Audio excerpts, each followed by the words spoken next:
Welcome to Music Guru, where rock and metal never die and every classic note still matters. Did Tom Petty really call Slash a poser?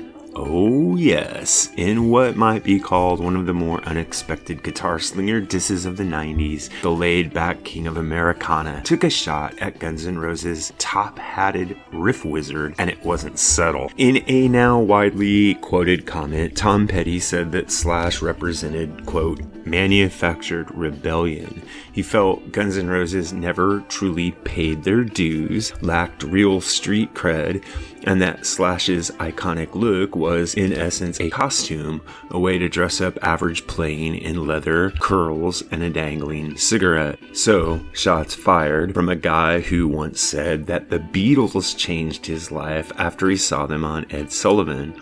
I mean, that's a great origin story, but it's not exactly Howlin' Wolf down on the Delta with a homemade guitar made from a hubcap.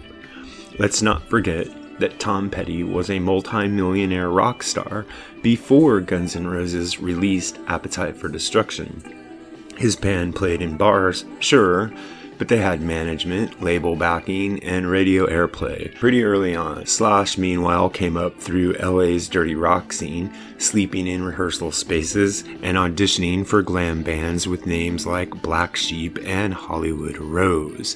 And here's where it gets really interesting. Duff McKagan, GNR's bassist, once described the first Guns N' Roses punk tour, and it was quite an interesting experience.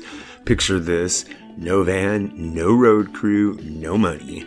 Hitchhiking with your own gear from LA to Seattle, hundreds of miles, just to play dive bars for maybe 5 people. Let's listen to Duff talk about this. The first gig that we finally made, the gig in Seattle, we were horrible. It wasn't that we were suddenly like this magical band after this road trip, but we knew we were a band. We knew we had rehearsed before we left, and we knew we were good. We just really bonded as fellas, you know, like this is us out in the middle of nowhere, no money. We have 1,000 miles to go. There's no turning back. We knew that, and if one of the guys would have said, "F it, I'm turning back," then we wouldn't have had a band. And it was in that, as the hours went by, knowing that nobody's turning back, we're all in this together. So the guys in GNR literally slept in the bushes at the side of the road. Meanwhile, Slash's poser leather pants were probably doubling as his pajamas. Now, Tom Petty was a legend, a genius songwriter, and definitely not a guy known for running his mouth. But when it came to Slash, maybe he was reading the image and not really seeing the band.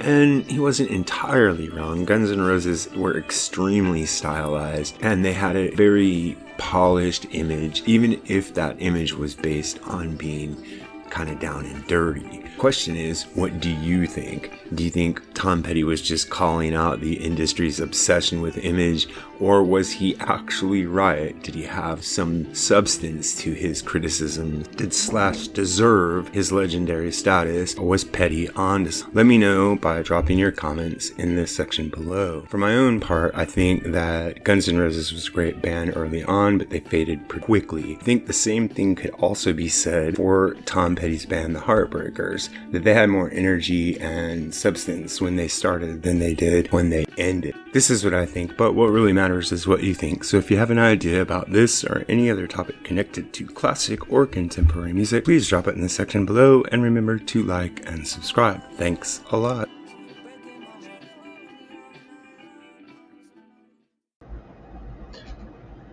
Music Guru here, asking you to help us on our march to 10,000 subscribers.